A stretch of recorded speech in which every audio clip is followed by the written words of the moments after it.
This brand is made in Mexico by Carrier and the units are only sold through dealers in the USA.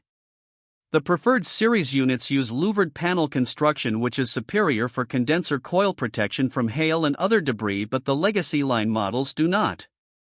They have a durable baked-on paint with a polyester top coat to keep the units looking good for years to come, but they use R410A, which is not as environmentally friendly as brands that use R32.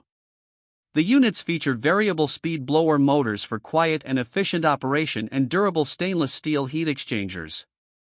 They are backed by a good guarantee, but it does not include unit replacement in case of compressor or heat exchanger failure. The Legacy Line 577C models combine a basic 13.4 SEER2 air conditioner with a basic single-stage 81% AFUE gas furnace, while the 677C models combine a basic heat pump with the gas furnace.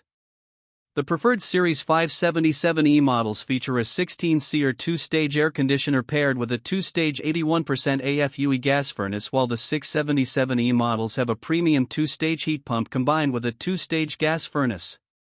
This brand receives an overall 3-star budget pick rating from HvacRepairGuy. Please share your experiences with this brand in the comments section of the HvacRepairGuy YouTube channel.